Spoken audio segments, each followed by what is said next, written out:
안녕하세요. 저는 성격이 털털하고 무던하다는 소리를 자주 듣는 40대 후반 여성입니다. 어린 시절에는 다혈질이었던 저도 나이를 먹으니 점점 그 불같은 성미가 사라지더군요. 그렇지만 결혼 후 오랜만에 그 불길이 다시 치솟은 일이 생겼는데요. 오늘은 그 일에 관해 여러분께 알려드릴까 해요. 저는 지방 전문대를 졸업한 간호사예요.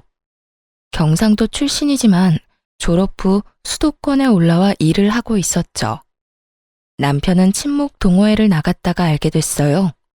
사람이 차분하고 잔잔한 호수 같은 사람이라 당시만 해도 다혈질이었던 제 성격을 모두 다 받아줄 수 있을 만큼 포용력 있는 사람이었어요.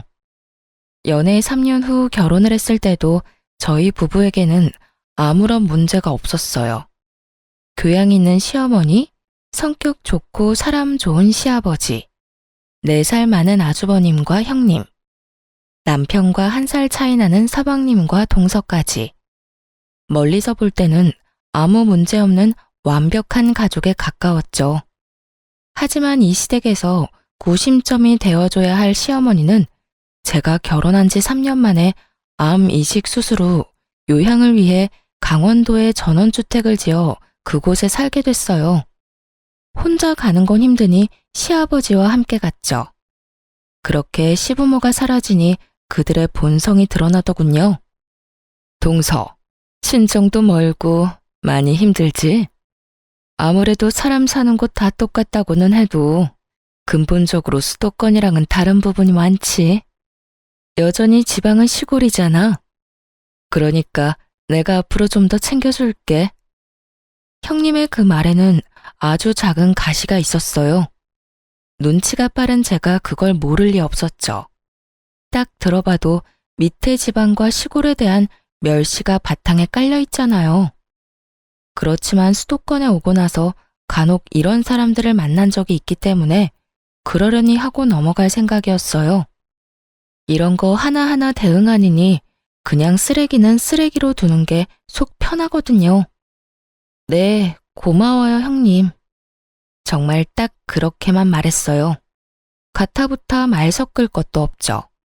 그냥 지나치면 그만인 것을. 당시 저희는 새로운 신혼집에 들어온 지 얼마 되지 않은 상태였어요.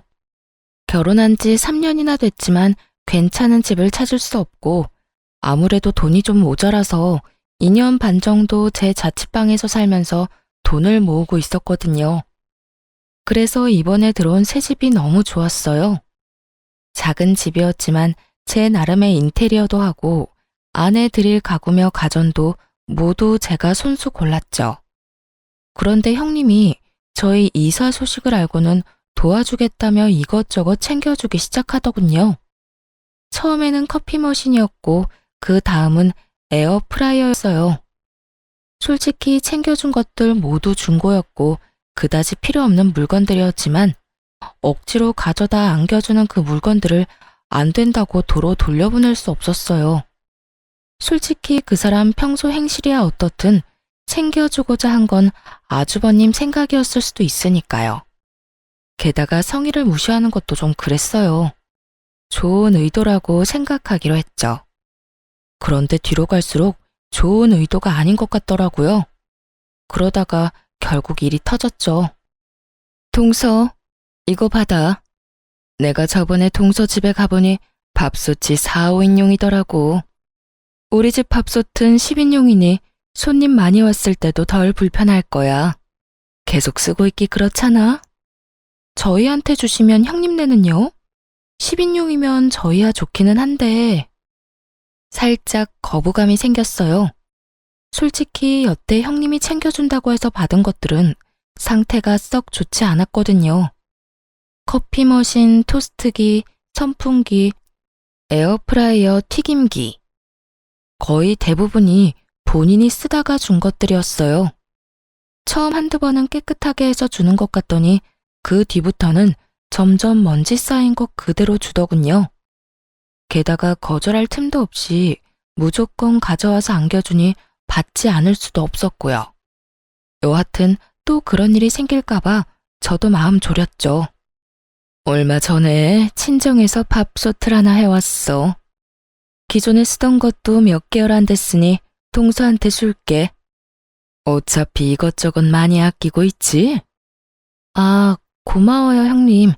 그렇지 않아도 곧 태어날 아이를 위해서라도 밥솥은 큰 걸로 살까 고민했어요. 챙겨주시면 잘 쓸게요. 솔직히 몇 개월 전에 샀다는 이야기에 이번에는 좀 다르겠구나 하고 생각했어요. 사실 저희 집에 있던 밥솥은 제가 자취하면서 쓰던 것이거든요. 집 사는데 돈을 다 끌어모았던 터라 돈이 많이 모자라서 자취할 때 썼던 것들 중에 쓸만한 건 여전히 쓰고 있는 형편이었어요. 혼자 살 때야 작은 것도 괜찮았지만 결혼을 하고 나니 입도 늘고 간혹 손님이 오면 밥하기 애매하더라고요. 그래서 저는 너무 고마워했죠. 그래, 없는 형편에 이것저것 가릴 틈이 어딨겠어? 우선 아끼고 봐야 살림에 보탬이 되지 않겠어? 그러니까 밥솥 살 생각 말고 그 돈으로 고기나 더 사 먹어. 어차피 서방님이랑 동서 둘이 벌어서 돈 되는 일도 없잖아. 뭐 지방에서야 둘이 번 정도면 잘 먹고 잘 살 수 있었을 텐데 여기는 좀 다르지. 그 정도 월급 누구 코에 붙여? 그러니까 아끼고 살아. 내가 이렇게 도와주잖아. 피식 웃으며 꺼내는 형님의 말에 묘하게 기분이 더러웠어요. 하지만 이번만은 버리지도 못하고 저희 집 구석에 쌓인 형님이 준 물건과는 다를 거라는 생각이 들었죠. 그렇게 고마움의 인사를 전하고 집에 돌아왔어요. 그날은 바빠서 열어보지도 못하고 잤어요. 다음 날이 남편 강원도 가는 날이었거든요. 저는 당직이 있어서 가지 못하고 남편 집만 싸줬어요. 하룻밤 자고 온다고 했거든요. 당직을 서고 집에 오니 남편은 이미 강원도로 떠났더군요. 그리고 저는 전날 받아온 밥솥을 꺼냈어요. 밥솥은 대형 브랜드 물건으로 작년 모델이 맞긴 했어요. 그런데 밥솥을 확인하다가 열이 확 오르는 걸 느꼈어요. 뚜껑 닫히는 부분에 있는 이음새 중 한쪽이 깨져서 잘 닫히지 않는 걸 발견했거든요. 물론 그뿐이면 차라리 다행이었어요. 제품 뒤쪽에 있는 물바지에는 얼마나 오랫동안 안 씻었는지 곰팡이가 가득 펴 있었고요. 무엇보다 안쪽 뚜껑을 열어보니 증기 빠져나가는 곳에 덕지덕지 묻어있는 변색된 오염물들이 보다가 진짜 토할 뻔했어요. 저는 여태 형님이 준 물건들을 떠올렸어요. 이건 아니다 싶었죠. 솔직히 여태 받아온 것들 모두 하자가 있었거든요.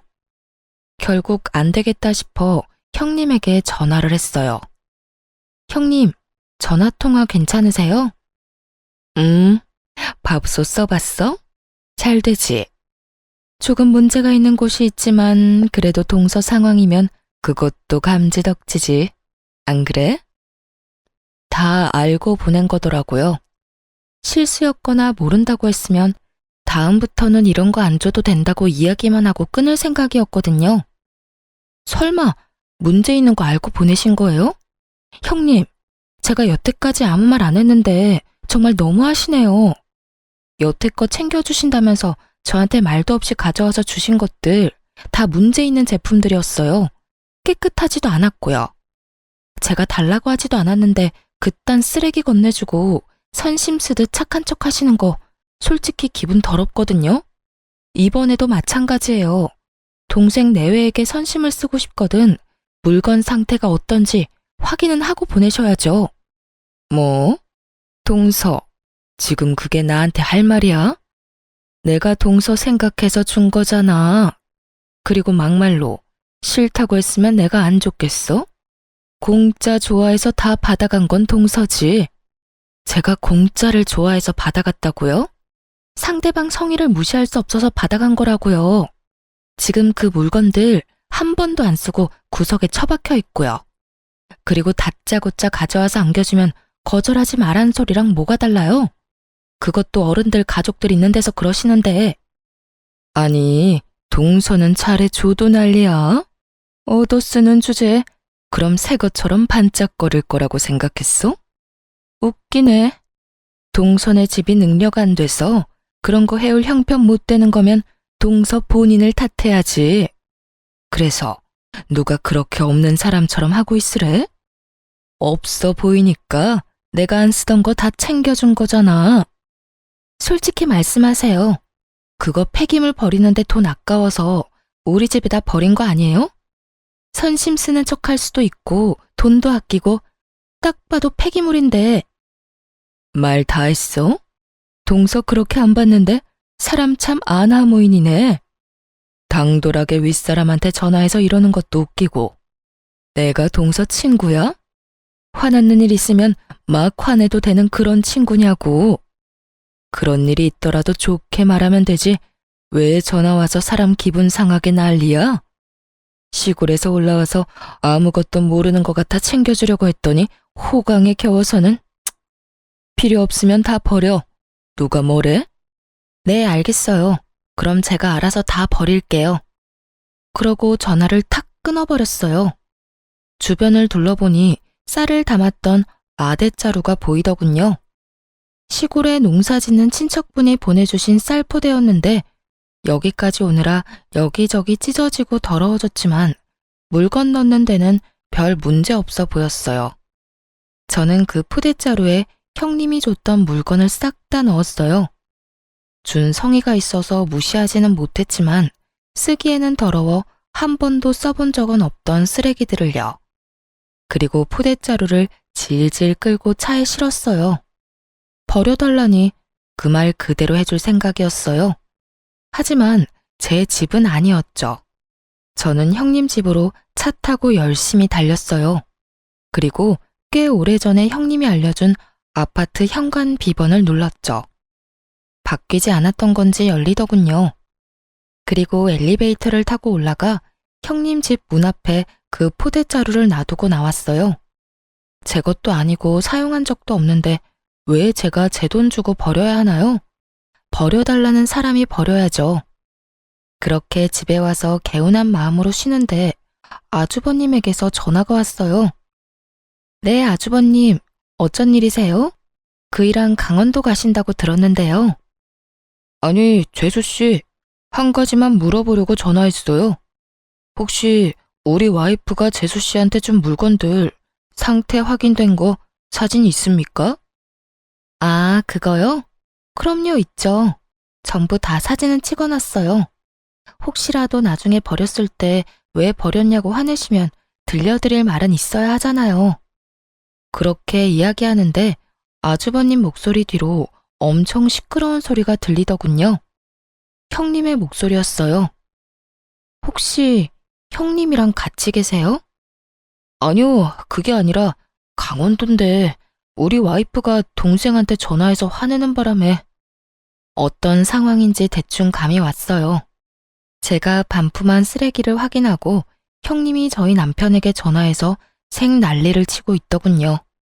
게다가 그 목소리는 남편의 스피커폰을 통해 시부, 시모, 아주버님이 계신 그 자리에 모조리 다 흘러들어갔고요.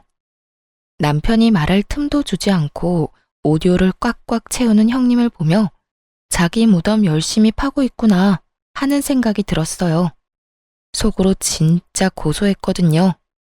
교양 있는 척, 착한 척, 사람 지방 출신이라고 돌려가는 형님이 곧 망가질 생각을 하니까요. 역시나 그때 제가 보낸 사진을 본 것인지 시모 목소리가 들렸어요. 아니, 밥솥 상태가 이게 뭐냐? 아, 그게 말이에요. 저희가 사용하던 걸 급하게 주느라. 애미야, 너희가 동생 챙겨주는 거 뭐라 하는 거 아니다. 다만 챙겨줄 거면 욕 얻어먹을 짓은 하지 말아야지. 누가 보면 쓰레기를 갖다 준 거라고 생각하지 않겠니?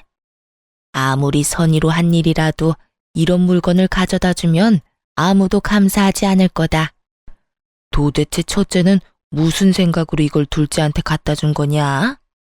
시모의 말에 아주버님도 당황한 것 같더군요. 시모는 본래 조용하고 차분한 성격인데 첫째 형님의 행동에 경악하신 듯 했어요. 적어도 시모의 상식선에서는 일어날 수 없는 일인 듯 보였죠. 저는 시모의 말 덕분에 마음이 좀 놓였어요. 저와 비슷하게 생각하는 사람이 있었으니까요. 결국 시모의 비난의 말을 견디지 못한 아주버님이 남편의 전화기를 가로채 빽 소리를 질렀어요. 이 옆에 내가 뭘 잘났다고 소리를 질러? 밥솥 상태를 보니 당신이 잘못한 게 확실해 보이는구먼. 도대체 집에서 하는 일이 뭐야? 당신까지 왜 그래요? 없이 사는 둘째 서방님 도와주는 게 뭐가 문제예요?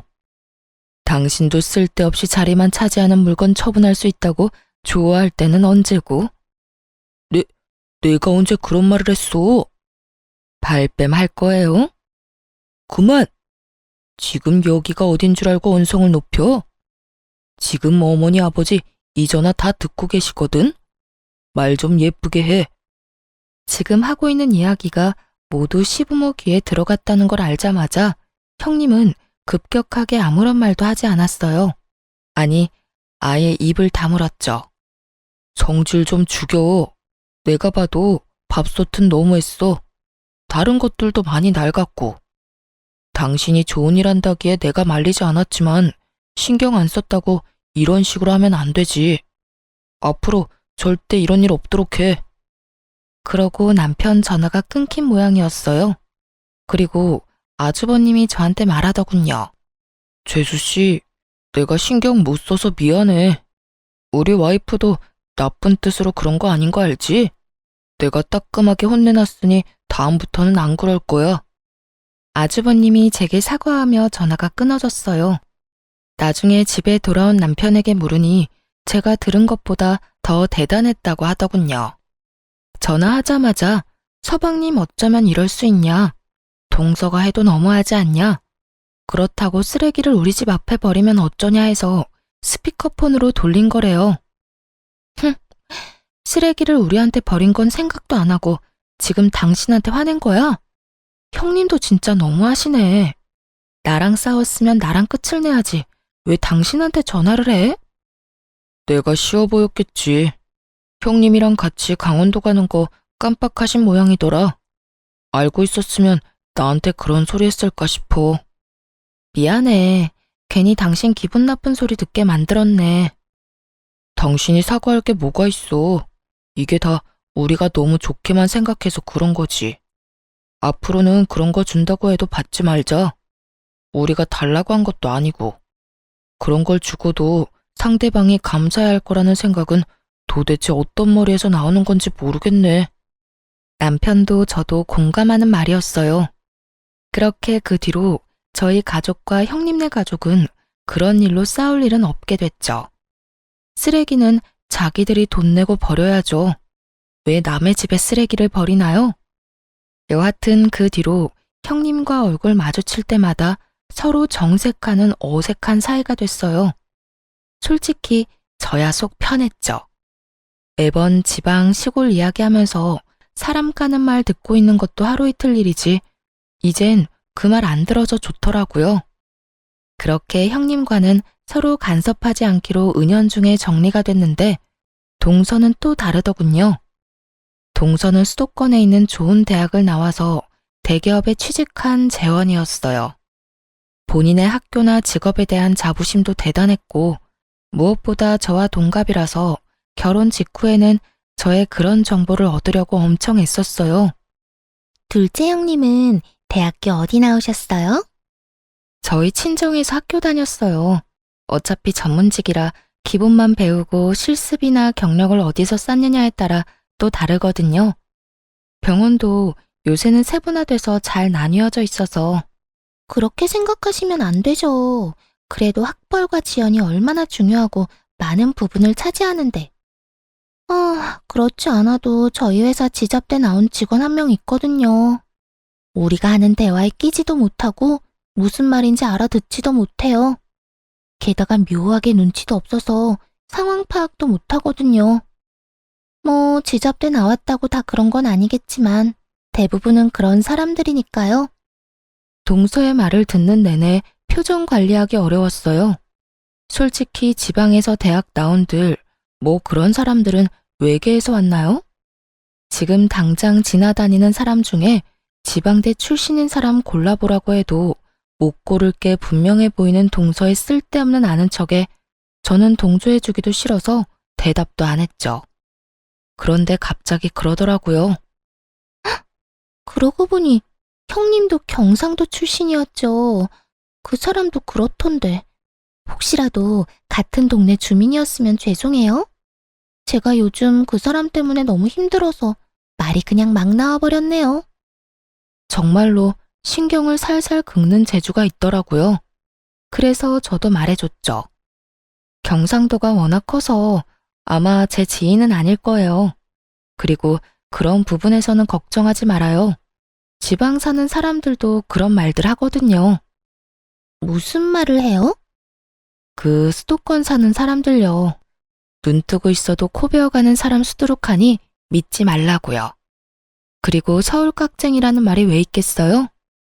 여기 사람들 그만큼 까다롭고 인색하다고 생각하고 있거든요.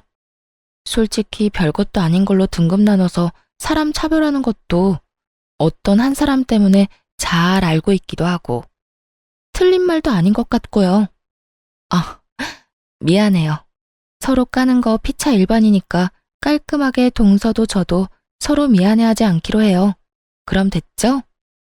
제 말에 동서가 똥 씹은 표정으로 저를 보더군요. 제가 말한 그런 사람이 본인을 지칭하는 거라는 걸 알았나 봐요. 말로 하지는 않았는데 그렇게 눌러줬으면 더 이상 그런 주제로 이야기 안 할 법도 한데 동서는 끊임없이 저를 그런 대화에 끌어들이려고 하더라고요. 같은 나이라는 게 믿기지 않을 만큼 유치해서 결국 그 뒤로는 아예 상대를 안 했어요. 같은 인간 취급받기 정말 죽기보다 싫었거든요. 그런데 이게 끝이 아니었어요. 동서는 이를 갈고 있더라고요. 하루는 명절에 가족들이 다 모인 자리가 있었어요. 저와 동서는 같은 나이인데다가 아들 나이도 똑같거든요. 둘 다 당시에는 고등학교 1학년이었죠. 동서가 슬슬 시동을 걸더군요. 어머님, 우리 첫째 요즘에 칭찬 좀 해주세요. 세상에, 이번에 전국 학력평가라는 시험을 쳤는데 우리 아들이 세상에 거의 대다수 과목이 2등급이더라고요. 1등급이 제일 좋은 거고 아래로 8등급까지 있는데 거기서 2등급이면 진짜 잘한 거거든요. 누굴 닮아서 그런지 머리 하나는 똑똑해요. 대놓고 자식 학력 자랑하는 걸 보니 아, 또 시작이다 싶었어요. 그런 동서 옆에서 저는 절대로 자식 성적 자랑은 안 했어요. 우리 아들이 모자라서가 아니라 세상에 공부 잘하는 사람도 많고 그게 아이의 자만심이나 절망으로 이어질까봐 솔직히 불안한 면이 있었거든요.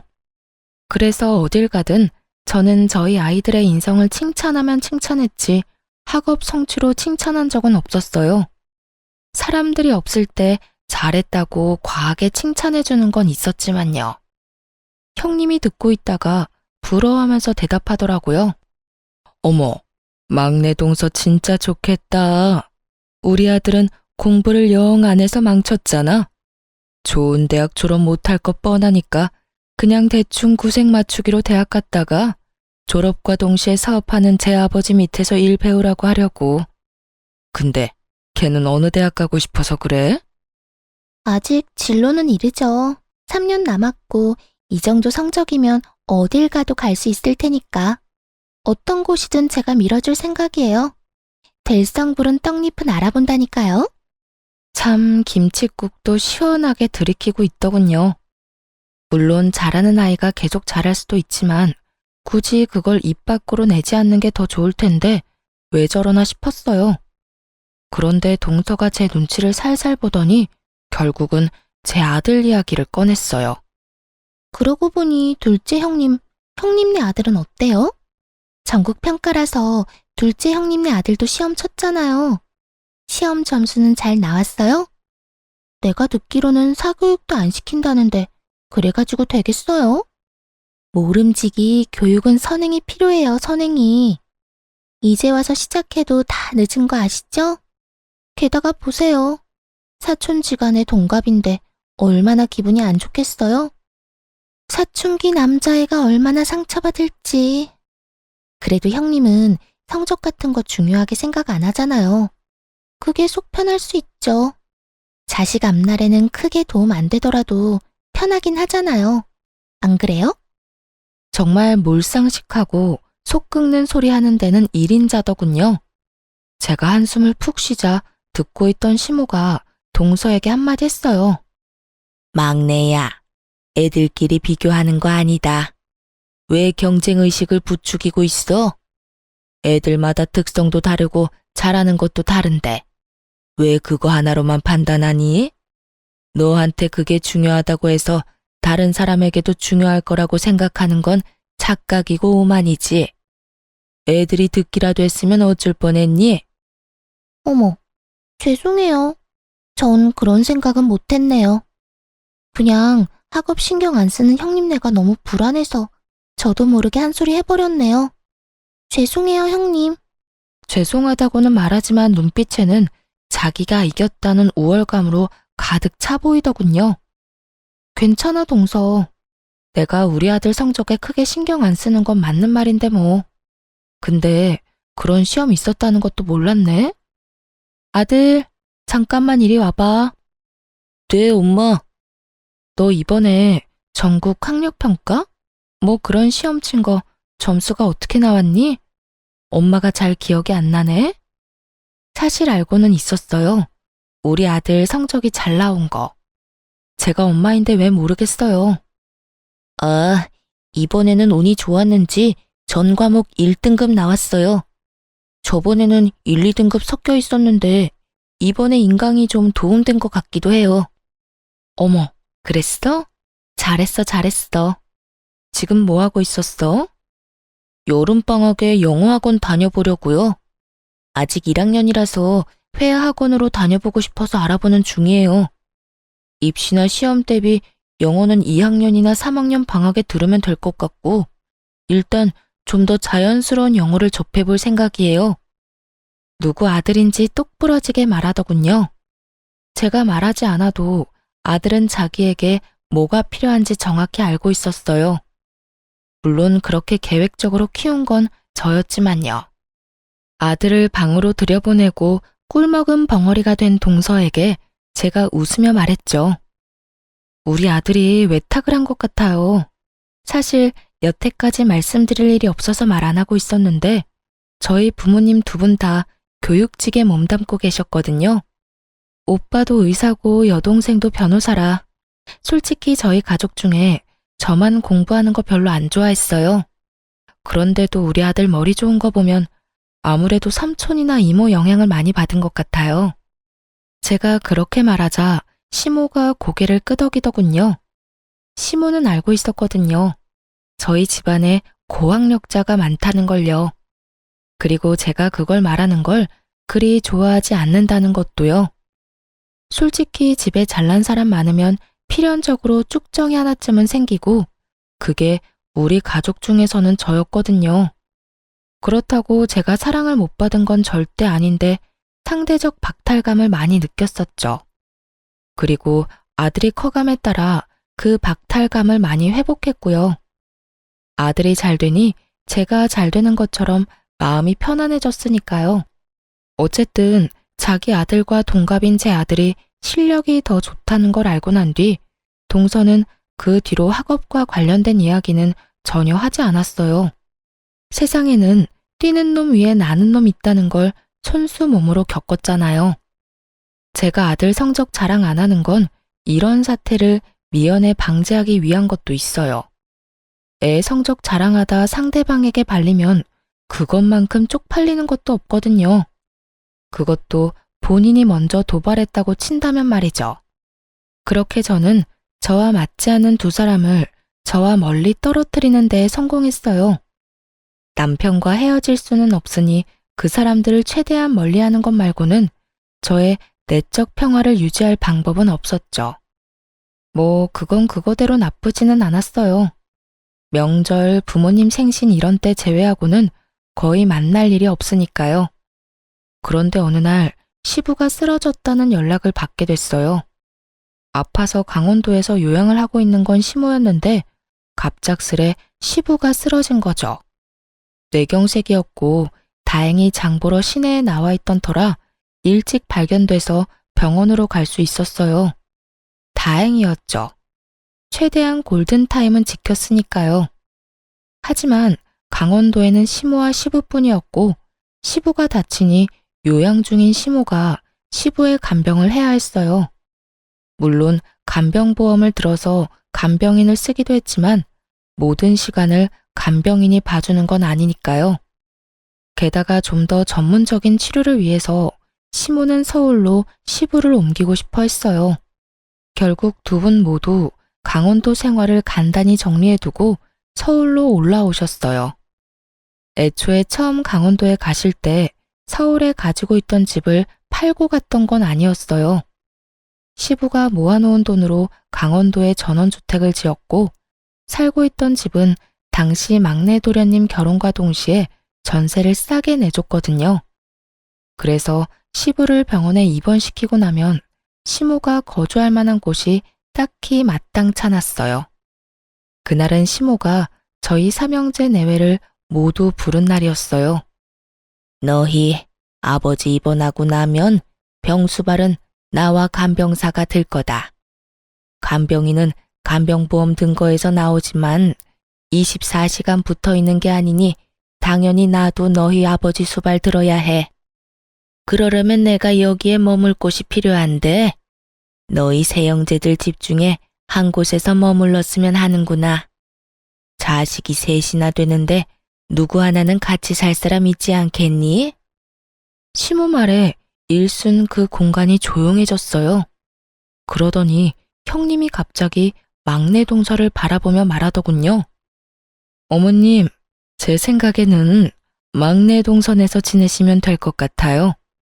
동서 살고 있는 집도 어차피 어머님 댁이었고 거기 전세 싸게 주고 들어갔잖아요. 제가 알기로는 정말 얼마 안 되는 금액이었다는데 그런 상황이면 미안해서라도 당연히 동서가 모시는 게 맞는 것 같아요. 마치 결정했다는 듯 통보하는 형님에게 동서가 눈을 부라리며 답했죠. 큰형님, 말씀 참 이상하게 하시네요. 이런 일에 당연이라는 말이 어디 있어요? 솔직히 당연한 걸로 치자면 큰형님이 모시는 게 맞는 거죠. 전업주부에 할 일도 없는 데다가 무엇보다 맏며느리잖아요. 그리고 형님네는 아주버님 혼자 벌어도 먹고 사는데 지장 없지만 우리는 전혀 달라요. 맞벌이를 해야 지금 애들 교육비라도 건져요. 하긴 교육에 신경 안 쓴 형님네야 그런 거 전혀 모르겠지만요. 그리고 고3 애들 있는 집이잖아요. 우리의 수업 망치면 책임지실 거예요? 동서 말하는 것 좀 봐. 어떻게 그런 식으로 말해? 시부모님 일이야. 그리고 확실하게 두 분 혜택 받고 있는 건 동서고. 내가 전업주부라고 할 일 없는 것처럼 말하는데 그거 다 편견이야. 내가 남편 사업 때문에 얼마나 바쁜지 모르지? 나도 왔다 갔다 힘들어. 그런 사람한테 꼭 일을 더 시켜야겠어? 아니 형수님, 말씀 좀 너무하시네요. 우리가 무슨 혜택을 받아요?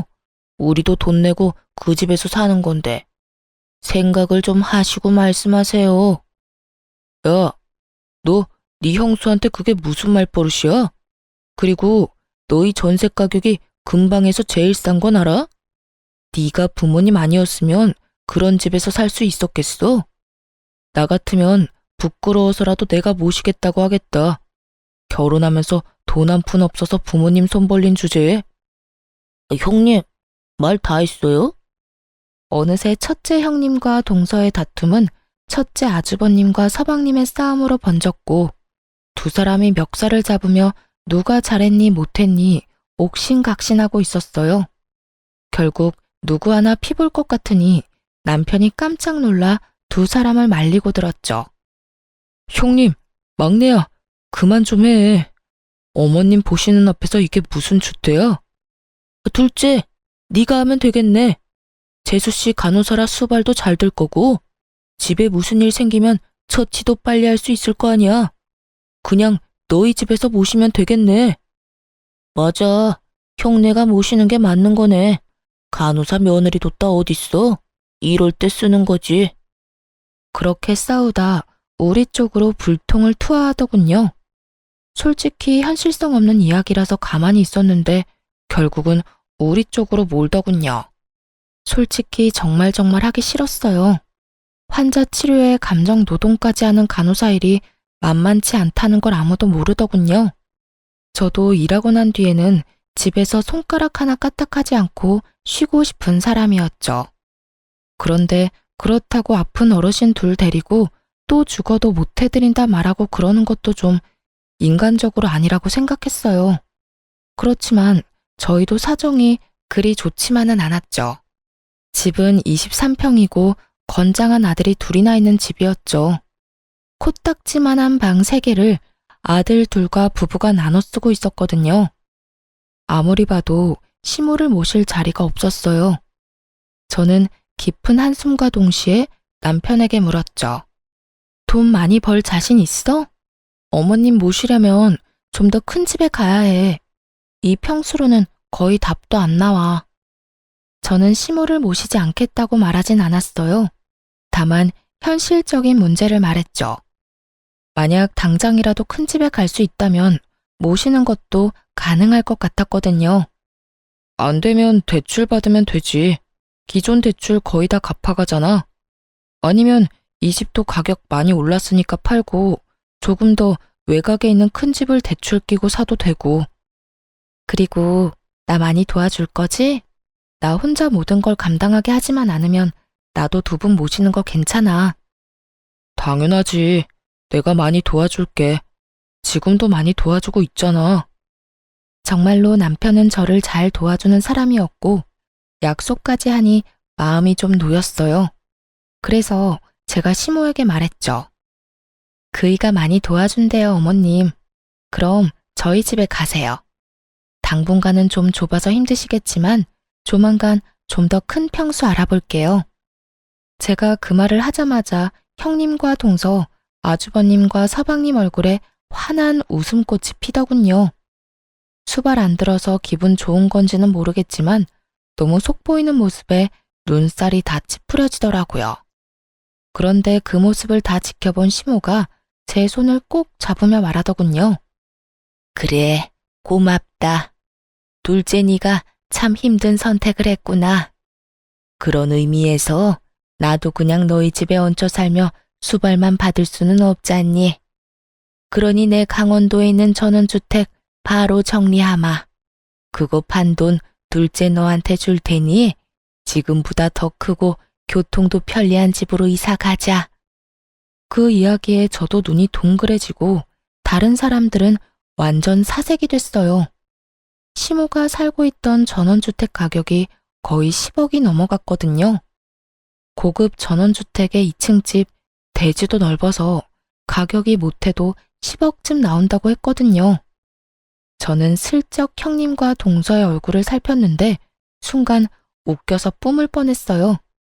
두 사람 얼굴이 완전 똥 씹은 얼굴이 됐더라고요. 10억이나 되는 돈을 빌려주는 것도 아니고 준다고 하니 배가 아플 만도 하죠. 그러고는 갑자기 형님과 동서가 태클을 걸더군요. 어머님, 그런 게 어딨어요? 처음부터 그런 말씀하셨으면 저희가 모셨죠. 맞아요. 이건 불공평해요. 제가 맏며느리니까 제가 모실게요. 그게 당연하다고 생각해요. 당연은 무슨 당연이에요? 큰형님, 아까 저한테 뭐라고 하셨죠? 제가 부모님 혜택 받고 있으니까 제가 모셔야 한다면서요. 제가 모실게요.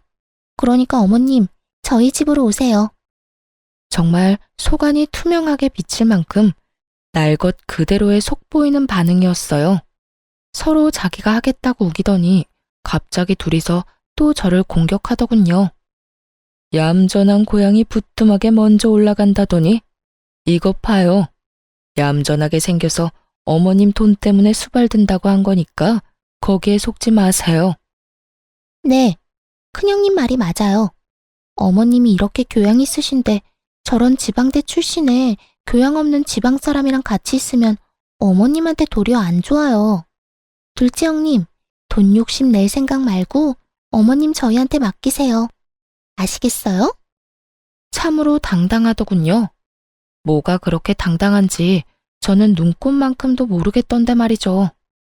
이 상황을 모두 지켜보고 있던 시모의 얼굴이 차갑게 착 가라앉더니 큰 형님과 동서에게 호통치셨죠. 너희가 그런 말할 자격이 어디 있어?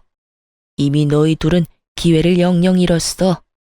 내가 돈 이야기하기 전에 내 수발 든다고 한 사람은 둘째 혼자뿐이었어. 서로에게 미루기만 한 너희 둘이 무슨 자격으로 내 수발을 들겠다 말아야? 이미 내가 둘째를 골랐다고 하지 않았어? 어머님, 그렇지만 돈 10억이 애들 이름도 아니고 이런 식으로 한 아들한테 다 주시는 것도 형평성에 어긋나고요. 형평성? 100세 시대에 병들고 늙은 시부모 언제 죽을지도 모르는데 같이 모시고 살겠다고 한 사람한테 돈 10억 주는 게 뭐가 그렇게 형평성에 어긋나?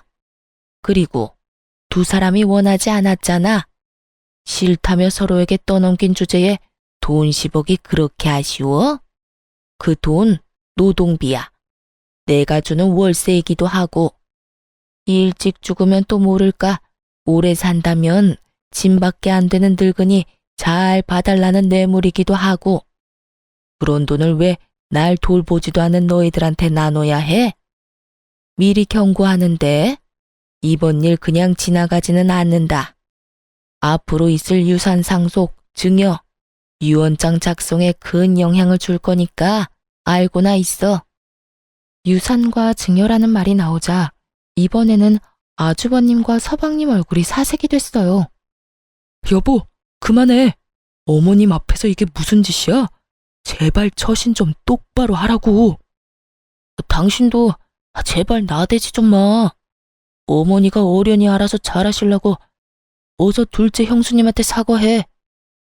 당신도 어서 사과해. 둘째 재수씨가 어머님 모신다잖아.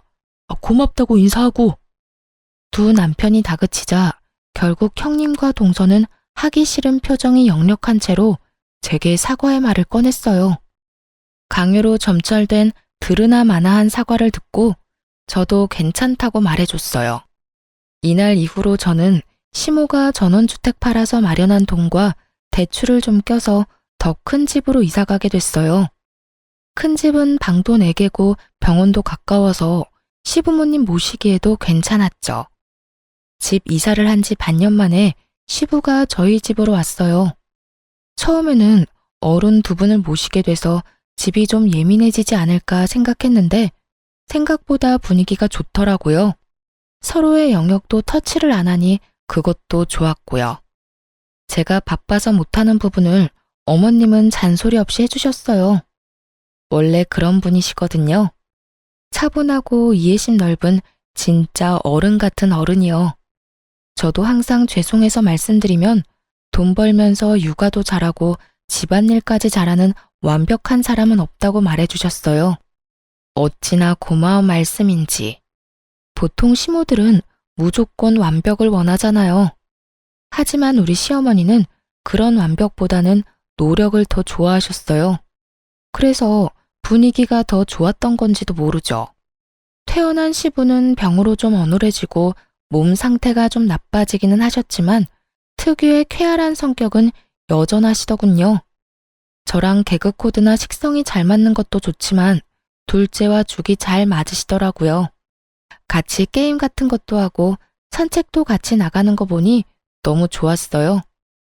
애들이 남들과 함께 살아가는 법을 배우고 있는 것 같아 조금 뿌듯하게 느끼기도 했고요. 그런데 그렇게 화목한 저희 집도 찬 기운이 풀풀 날릴 때가 있긴 했어요. 바로 아주버님과 서방님 부부가 방문하는 날이요. 항상 올 때마다 시부모님에게 그 말을 꺼내거든요. 어머니, 언제까지 둘째 집에 있을 겁니까? 이제 저희 집도 준비가 됐어요. 와이프한테 사업 맡길 일도 없고 이미 자식들도 모두 독립해서 집도 널널하고 좋습니다. 그러니 이제 그만 저희 집으로 오세요. 그러지 말고 저희 집은 어떠세요? 구관이 명관이라고 옛날 살던 집이 좋고 근처에 어머니 아는 분들도 많잖아요. 저희도 첫째 대학 들어가서 둘째만 남았거든요. 걔는 공부 못해서 신경 안 써도 되니 두 분한테 모든 신경 쏟을 수 있어요. 그러니 저희 집으로 오시면 돼요. 일 없다. 내가 너희들 집에 왜 가? 여기가 이렇게 내 집 같고 좋은데. 늙은이한테 또 새로운 환경에 맞춰 살라는 말이냐? 노인 공경도 몰라. 어머님, 그렇지만 이러면 안 되죠. 이런 식이면 대놓고 차별하시는 거랑 뭐가 달라요? 그 말이 맞아요, 어머님. 저희들한테도 기회는 한번 주셔야죠. 그래야 잘 모실 수 있는지 없는지를 알 수 있잖아요. 너희는 여태 니들이 둘째한테 한 건 생각 안 하지? 내가 그걸 다 봤어. 첫째, 네가 둘째 지방에서 올라왔다고 깔보고 무시하는 거 1년에 몇 번 만나지 않은 나라도 할 정도로 노골적이고 지저분한 일이었어. 그리고 막내, 네가 둘째 출신 때문에 한 소리 하는 거 그것도 얼마나 꼴불견인지 아니? 둘 다 어쩜 이렇게 괘씸한 짓만 골라서 하는지. 결국 그렇게 화를 내신 시모가 아주버님을 쳐다보며 한마디 툭 던지셨어요. 너는 아버지한테서 빌려간 사업자금 언제 갚을 거니? 너희 집에 오라고 설득하기 전에 빌려간 돈부터 갚을 생각을 해야지. 그러자 아주버님과 큰형님이 합주기가 됐어요. 입이 있는들 무슨 말을 하겠어요? 아주버님이 시부에게 빌려간 돈이 1억을 넘었으니까요. 아주버님을 쫓아낸 시모가 이번에는 서방님을 보며 말했어요. 너는 집 빌려준 지가 벌써 몇 년째인데 거기서 나올 생각을 안 해? 그 집, 내가 그 전세 받고 빌려준 건 너희가 미래에 더 좋은 집을 갈 거라고 생각했기 때문이야. 그런데 여태껏 느릿느릿 이제 더는 못 참겠으니까 너희도 이제 내 집에서 나가서 새로운 집 찾아보거라. 곧 내놓을 테니까. 어머니, 어머니. 4명이 이구동성으로 외치더군요. 하긴 그럴 수밖에 없죠. 지금 시부모에게 지원받은 모든 걸 뺏기게 생겼는데 그 상황에서 예, 그러겠습니다 하는 쪽이 더 이상한 거죠. 왜? 뭐가 억울해? 둘째네는 나한테 받아간 것도 없고 다 본인들 알아서 했어. 그런 와중에도 나랑 너희 아버지 함께 모시겠다고 해준 사람이야. 부모님한테 받아간 것도 많으면서 책임은 지지 않으려는 너희가 뭐가 억울해? 지금 너희가 가지고 간 것까지 돌려줄 생각 아니면 여기 와서 이렇게 난리들 치지 말어. 잘 사는 사람들 속 뒤집지 말고. 결국 4명 모두 돈 때문에 어머니한테 그런 말 아니라며 마치 변명하듯 말을 던져놓고는 밖으로 나가더군요. 그 뒤로 저희 집에 찾아와서 시부모에게 자기네 집에 가자며 꼬시는 사람은 없어졌어요. 그 사람들이 더 이상 찾지 않으니 속이 다 시원했죠. 그러게 처음부터 남한테 맡길 생각으로 남한테 미루기 전에 상황 파악을 잘했더라면 그 누구가 됐든 우리보다는 더 좋은 조건으로 이제 와서 후회하고 매달리는 일은 없었을 거예요.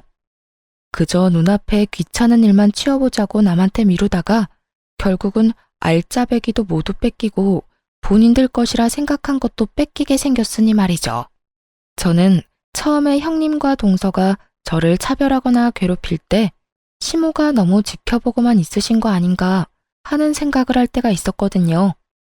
보고도 못 본 채 하고 있는 것처럼 말이죠. 하지만 이번 일로 깨달았죠. 안 보이는 것 같아도 다 보이는 법이고 평소 행실대로 걷어가는 거라고 말이죠. 저를 출신이나 학력으로 차별하는 사람들은 저희 가족들 중에는 없어요. 그런 이야기 꺼낼 때마다 시모와 시부께서 기함을 하시니 아무도 그런 이야기를 못 꺼내죠. 오늘 제가 들려드린 사연 즐겁게 보셨나요? 긴 글 읽어주셔서 감사하고 오늘도 즐거운 하루 되시길 바랍니다.